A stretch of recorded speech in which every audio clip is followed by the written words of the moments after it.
I'm delighted to be joined by Mark Atkinson and Alice Curwood, both physical education specialists, currently at the Alice Smith School in Malaysia. So welcome to you both. Thank you so much for joining for our conversation.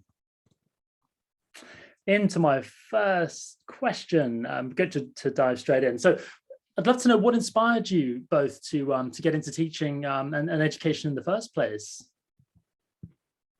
Yeah, for me, it would probably be based on two kind of placements that I had at university, really, that kind of ignited my passion in the first place. One was working with disadvantaged groups within the northeast of England, and I was quite fortunate enough to do multi-sport programs with disadvantaged groups in drug rehabilitation clinics. That was quite eye-opening, but I was able to see the power of sport through that program. And the second would be on a placement I worked at in Africa, in Ghana, as a player coach. And again, I was able to see the impact I could have on some of the young academy players, whether it was from a sporting perspective or just from a broader perspective as well, in teaching them life skills. That really kind of ignited my passion.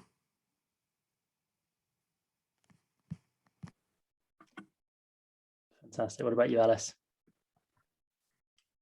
Probably slightly different to Mark. I think that I always knew that I wanted to be a teacher, and from quite a young age. And initially that was very much primary teacher focused. And that didn't actually change until I entered sixth form, where I kind of, my passion for PE came ahead of that as an option as I was kind of considering my university choices. Similar in terms of opportunities I had from summer camps and working with children from a sport perspective, and just the thought that I wasn't really sure what else I was going to do. So I thought I'm definitely going to give teaching a try. And it wasn't until, like I said, about sixth form, and I considered kind of where that took me down the PE route as opposed to more of a primary focused route. And regarding both your journeys within education to date, if you could highlight a bit about each of your journeys to where we are today, and yeah, well, I know you both touched on this just a minute ago, but yeah, just to sort of elaborate a bit more about why you both chose to specialise in the subject of physical education. Yeah, I touched on it briefly as well, and I think it's mainly due to the power sport can have, whether it's an escape from the drug rehabilitation, which I was fortunate enough to witness in an early age, or as an escape from poverty. And again, a number of our academy players were really kind of stuck in poverty and used sport as an escape, not necessarily directly through sport, but as an opportunity to seek scholarships over in the US and things like that. So just being able to see that and seeing the power of sport, whether it was something at an extreme end like that, escaping from drug rehabilitation or poverty, or something just looking at the impact sport can have in developing social skills among students. So that really kind of got me hooked on sport and physical education. Yeah, I was based in a school in Southeast London for 7 years, which I would say taught me everything that I know now. And I think it was a great place to start my career in teaching. And then I was talking to friends that had already moved internationally and maybe didn't bite the bullet as early as I could have in terms of I'm going to go and do this. But then I think a little bit later, I decided to do so. And now, yeah, 4 years later, I am where I am. And I very much, obviously, am staying internationally. And I previously held more of pastoral leadership roles, but now I've kind of transitioned that through to curriculum and more of a PE and sport focus.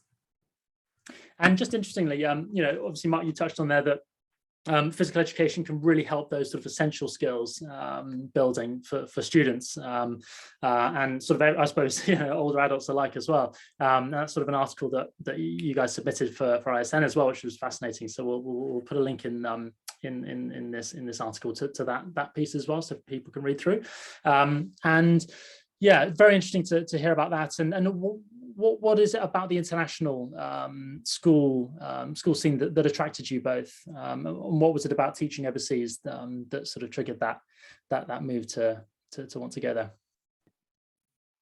Yeah, again, through during my time at university, that was when I went overseas to Ghana, and I don't know, I just kind of fell in love with the opportunity of teaching overseas. And I only spent 1 year in the UK, then immediately moved overseas first to the Middle East, then to Southeast Asia in Vietnam and Malaysia.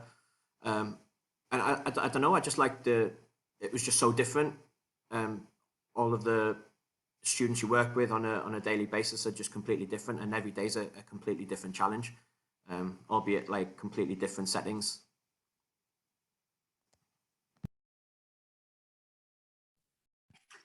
I think for me, it was kind of more of an opportunity to do something completely different and to work with children from different cultures, different nationalities, and be exposed to that. And equally, as a PE teacher, I think the international teaching world is really appealing.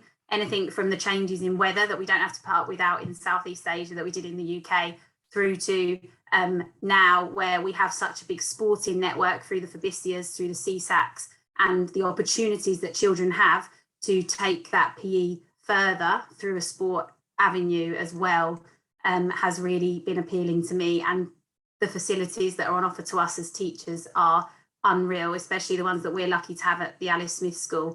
And again, it just makes our day-to-day job that little bit easier, with less challenges. And then as a result, I feel personally that I've really been able to focus on my teaching and learning and development for students, and how we can kind of give them that love for PE, which perhaps I found more difficult in the UK with some of the challenges that students I was teaching there were facing day to day.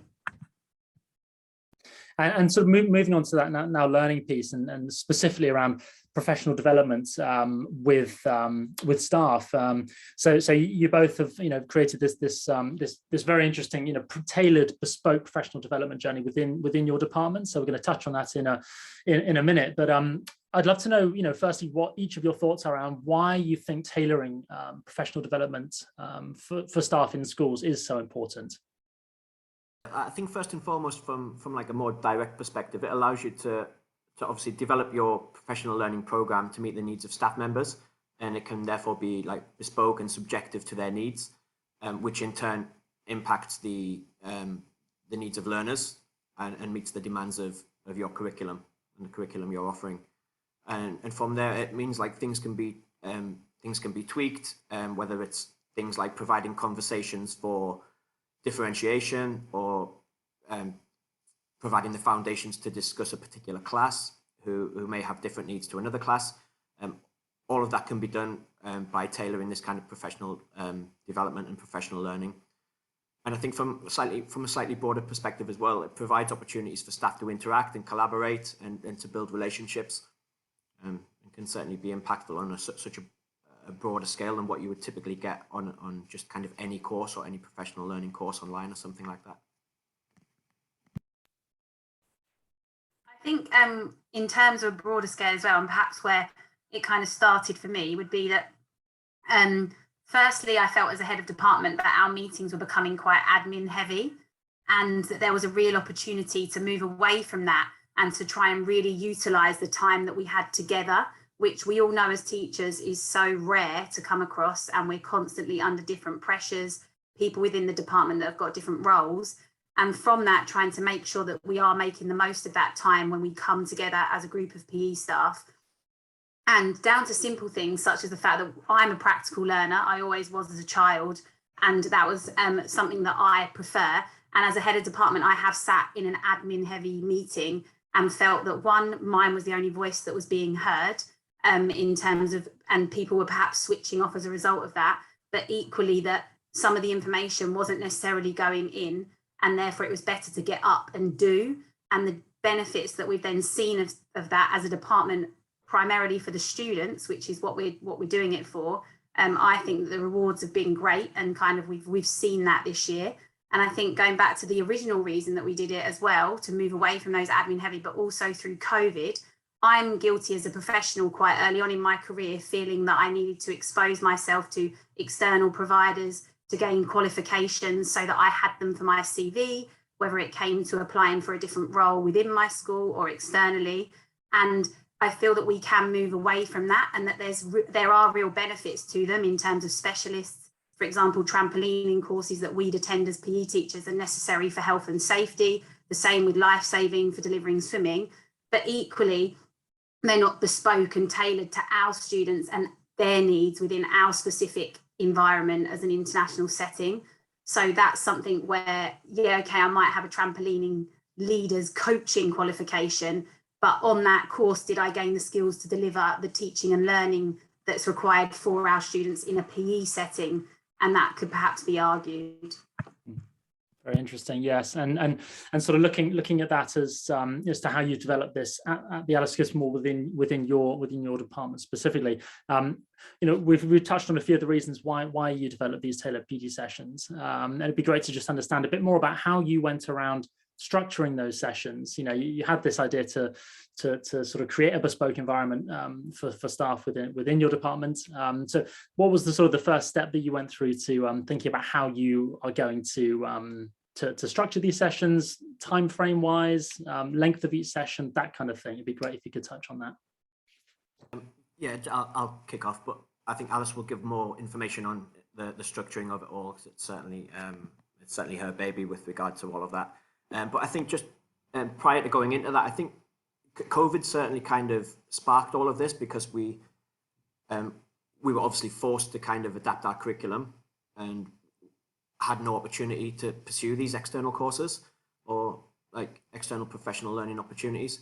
So, but as a result, we were able to reflect upon our curriculum, reflect upon the strengths of our department as well, and identify ways in which we could meet the needs of our learners. And as a result, we then began to start developing like professional learning communities or working parties within our departments to focus on particular areas that we were going to then deliver to learners. We had to consider so many different things, such as like how we were delivering it during hybrid learning as well, or solely online learning.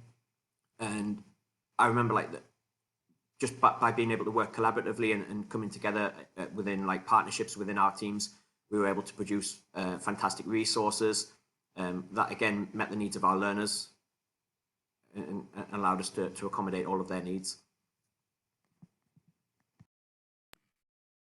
Yeah, and I think from what Mark said there in terms of how it kind of then grew from COVID for us as a department, as a faculty, so we had those smaller groups and we really collaborated throughout, and we were already in the position where the relationships had been built within the department, where people were bouncing ideas off one another, where they were meeting individually in smaller groups and then bringing that back and sharing it with the team. So often we'd come together in a meeting like this online, and the three that had been working on it for the week would present it to the rest of the team.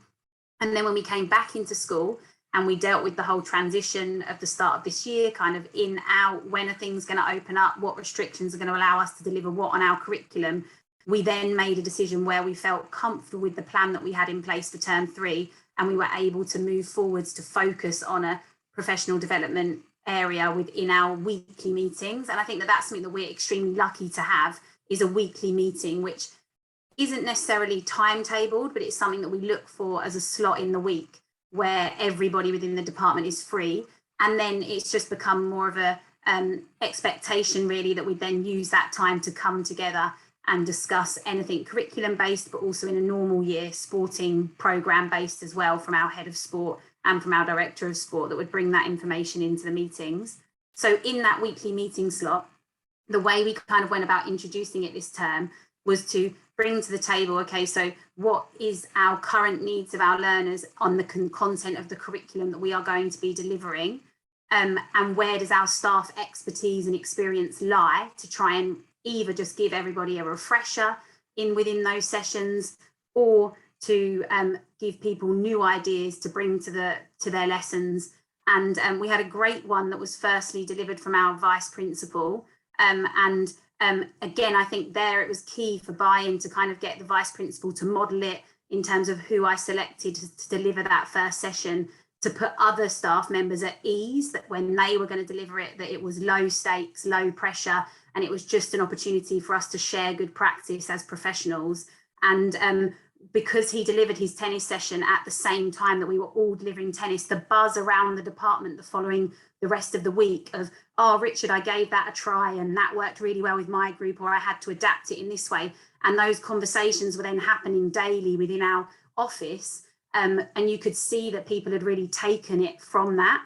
And I think that then kind of pushed me forwards to put it in place for the remainder of the term as much as possible, obviously avoiding pressure points where we could, to try and ensure that everyone felt that they could bring something to the table. And as a result, every single member of the department signed up to deliver something that they felt comfortable with. And also in terms of that structure, we didn't put a specific time on it. So people could either bring 10 minutes of PD to the table, 20 minutes, or they could take the whole meeting slot if they felt that it would be more beneficial, so that staff had their own choice. And we've seen real ranges in that of what people have chosen to do as well. And again, I think that just helps with getting them on side and saying, yeah, actually, I can bring this. I haven't maybe got an hour's worth of ideas, but I've got enough here that I feel like I could make a difference to your lesson. Very interesting. And just sort of touching on a couple of points you mentioned there, Alice. You mentioned the vice principal came with a great session that sort of, brought or galvanized staff members together. Could you maybe just elaborate on that a little bit as to sort of what that looked like and sort of how that was received and how it sort of inspired others to come forward and bring their ideas to the table? Yeah, so he actually had a conversation with me and said, I'm really happy to deliver the first session if you'd like to. And it was really lovely of him to come forward and offer that. And I kind of grabbed that opportunity for all of the reasons that I've explained previously. He's a tennis expert, and he'll hate me for saying that, but he's got a real love for it. He actually is new to the school this year. So he's brought in lots of ideas that perhaps the rest of us haven't had in the last few years. And he actually is very much into the Spanish tennis system, and that's kind of where he tailored his session around. So it was new, it was interesting for all of us. A lot of us, I personally had never come across that system of teaching before. And we went down to the tennis courts. We had the whole team there, from support PE, support staff, our technician, our swim coaches, through to obviously all of our PE teachers. The session that was delivered was really broken down, and we were shown progressions, but we were allowed to have a go at them. And also then he'd speak through and obviously speed up and say, okay, well, this is where you could focus on this. And these are the areas of content that you could perhaps afford to miss with certain age groups.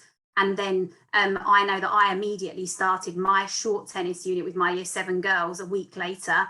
And I knew going into that lesson that I had a lot of new content to bring in and try. And I, across that period of 5 weeks that I delivered it, really saw the difference in the kids. And that had all come from the knowledge that I'd taken from him that I didn't have before. And I think that my students made more progress as a result of his expertise that he'd shared with me in an area that maybe I was less confident in previously.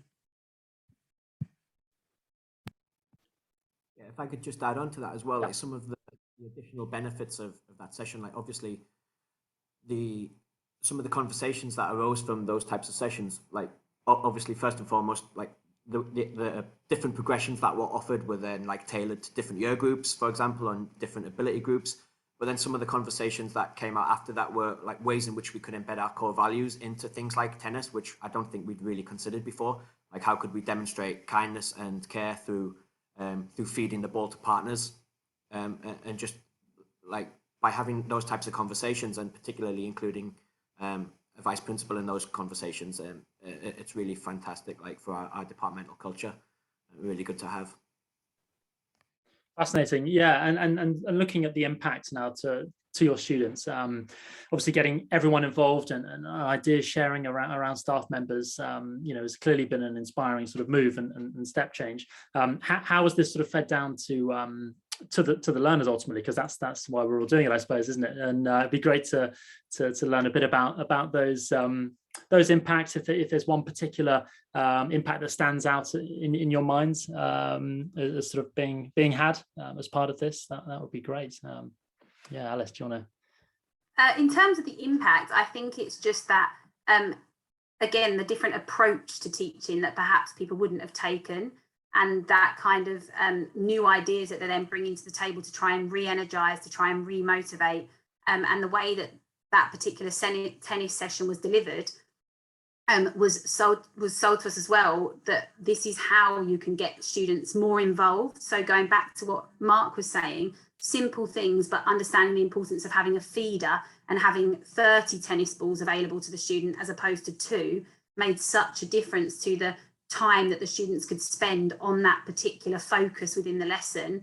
And as a result, the teamwork, the communication, the collaboration that we then saw within that just happened naturally, and it filtered through the lesson just because of a simple change that we'd made from previously, me being worried as a head of department that we were going to lose every tennis ball we owned in the faculty in that one lesson, and therefore we could only open so many, to actually the difference of getting loads out there and just getting them involved, and then getting the kids being more active as a result of it, which is what we want them to be. We want them to be as active as possible throughout that lesson.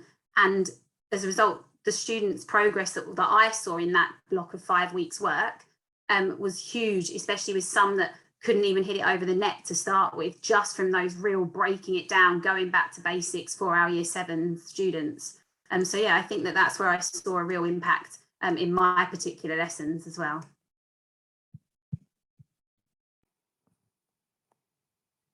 Yeah, I think similar to what Alice mentioned, I think a lot of the sessions that were offered were very much learning and teaching centered, rather than solely from like a technical perspective where you're literally just learning different skills within a sport. So for example, being able to identify ways in which you can best support your learners, whether that's something like in gymnastics, like different progressions in a forward roll, which ultimately impacted upon like a learner's confidence, or things like developing your aquatics program to make it more engaging, to get more students in the water, for example, like going beyond simply like developing strokes in swimming, looking at ways in which you can develop that aquatics curriculum to make it more engaging and interactive for learners. And I think that's been embedded across all of the professional learning sessions that we've done. And again, I feel that's the benefit of having a tailored kind of bespoke professional learning program, beyond just like identifying courses online, tailoring it to your own needs or to your school's kind of development plan, and can have a real impact on your learners.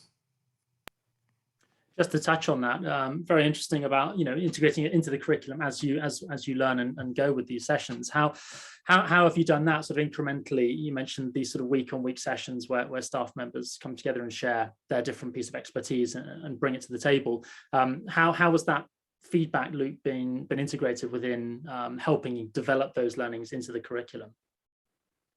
I think that naturally people tended to focus on where they could offer that would benefit us this term when we introduced it. So when I asked people to consider and gave a few examples of what could be delivered, that was already tailored around where we were moving with the curriculum and where perhaps the current gaps were. And I think that came from where we had to make so many changes. So where we were still following strict SOPs up until only a month ago, we had to all change our practice. So we also needed to build staff's confidence with how to manage that situation and how to make sure that when we're grouping students and how we're using the space as much as possible and kind of go back to basics ourselves as PE professionals. But equally, I think that it's just identifying where those gaps are and the relevance to us, but also to the students, and trying to make sure that we weren't trying to deliver something that we weren't going to look at for a few more months, because again, perhaps that would affect our engagement in the session and our takeaways. Whereas when it's fresh in anyone's mind, you know, how often you might go to an inset and then try something the next day, but then trying to do what Mark said there about embedding the overall reason that we've put this in place is to ensure that we are increasing student engagement, that they're enjoying their PE lessons, that they're motivated, that they want to make progress, and that they can identify the other areas that PE has to offer. They're not just there to develop their skill set, but also they're looking at those core school values that we've really focused on as a department, trying to pull them out of students and explicitly deliver them, but also deliver them naturally, and for them to just occur as a result of the interactions that students are having with one another.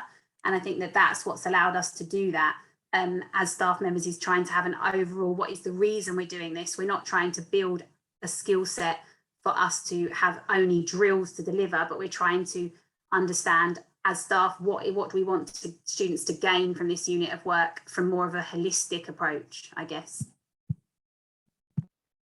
Yeah, and just touching on something you mentioned there, Alice, the fact that obviously to do this, you know, you have to bring everyone along with you, I suppose, don't you, within the departments. And have there been any specific challenges where it does regard perhaps, you know, confidence or that kind of thing? Yeah, just touching a couple of those challenges and perhaps how you overcame them to to sort of drive this initiative forwards. I don't necessarily. First of all, I think we're incredibly lucky as a team in terms of like I said previously, like we really did build on that collaboration, those relationships that we have professionally with one another, and where our focus, what our goals are, and kind of our strategic direction that we're trying to move in. Like we've touched upon quite a few times in terms of that physical education, that holistic approach. What can we offer as a subject that students can then transfer into other subjects, into their wider school life, but also outside of school as well? So I think that's something that we've all been driven towards as well, achieving as a team. And yeah, we're very lucky that people do feel comfortable delivering sessions to one another. And like I touched upon, having the support staff in there as well, having them comfortable enough to throw themselves in, because they've very much become part of our team. They've very much been team teaching, delivering lots of content for us, perhaps where their original roles as swim coaches were perhaps void for 2 years as a result of COVID. And they've been a lot more used in that sense, and they've been brilliant. I think that time constraints, like I touched on, could be a challenge for lots of people. And like I said, we're lucky enough to have that weekly slot, but having that buy-in of we're going to use this time and it's going to benefit us, and therefore we can, as a result, have that diversity of sessions, have that relevance of sessions of upcoming. And then things that have unfolded, we have had a couple of pressure points. Sorry, what I was trying to say was in terms of, we have had a few times this term when actually it hasn't been the right time to deliver that. We actually need to come together as a team and look at something that's a pressing matter. So just putting it on hold and not being afraid to do that. But again, also picking who I've done that with. So making sure that perhaps my session is the one that takes a back step, and that I've not asked someone to plan for a session on a date and then it's impacted them. So being kind of quite picky, I guess, with who I've kind of asked to postpone it or to delay their session if necessary. Brilliant. And now to my last question, I suppose, it would be, if a school is fantastic what you guys have done, and it shows that it really is impacting learners. So are there any pieces of advice or sort of initial tips that you might give a school that is perhaps, obviously this is relating to physical education, but I'm sure there's lots of lessons that can be learnt for other departments to sort of think about how they can tailor these sessions like you guys have done. Are there any sort of tips or initial things that you might advise schools or other departments that want to do something like this as to where they might start? For me, I would certainly begin by identifying the needs of learners and then almost working backwards from there and identifying ways in which you can either support staff members in supporting learners or by providing ways in which you could develop professionally in order to enhance the delivery or whatever you are offering. And I think just to touch on what we just spoke about as well, I think providing opportunities to collaborate from the start or from the offset, it develops that buy-in or that investment early on. So planning the curriculum early on and collaboratively as well provides the foundation to then develop professional learning throughout the term, and it creates a natural kind of feedback loop, a bit like you alluded to, of like planning, doing and reviewing, but by being invested from that planning stage and then working collaboratively in supporting each other through professional learning, it's just resulted in like natural conversations with how these sessions have gone, what tweaks could be made to impact upon a different kind of ability set or a different kind of age group. And that's just kind of come naturally, I think. Yeah, and just to add on there, I think that what Mark's referring to in terms of that collaboration is to collaboratively identify the areas that we want to develop as a team. And that is something that comes from the strategic plan for the year and where our focuses have been. And I've referred to where that was for us as a department, being able to identify those areas as a team. And then people know that, okay, well, we asked for that to be on the curriculum. So now where could you require that help or that assistance to develop your lesson content further so that you are in a position to ensure that the students make as much progress as possible across that duration of delivery. So, yeah. And I think, again, something I mentioned earlier was the kind of like low pressure, low stakes, no kind of you must do this. It's an expectation. That's not the case at all. Just kind of, if you want to bring something to the table for 10 minutes, if you want to do it as a starter, if you want to take the whole lesson, go ahead and do as much or as little as you'd like to. Very interesting. Yeah. So not putting too much pressure on each individual staff member to have to come to the table with a, an hour presentation or something. Even if they want to share something that they've learned or that they can bring to the table for maybe 5 or 10 minutes, then that's a great step change, isn't it? And if everyone's doing that together, it's only going to benefit learners in the best way possible, and staff as well, I imagine, with that collaboration, like you said, and sharing ideas, opening those avenues for communication is just so important, isn't it? So yeah, that's been really, really, really interesting. So yeah, thank you so much to you both for that fascinating insights, and yeah, hopefully we can do a part 2 over the coming month or so, and see how these sessions are coming along. But yeah, fantastic, and thank you so much for joining us. Thank you. Thank you, Max.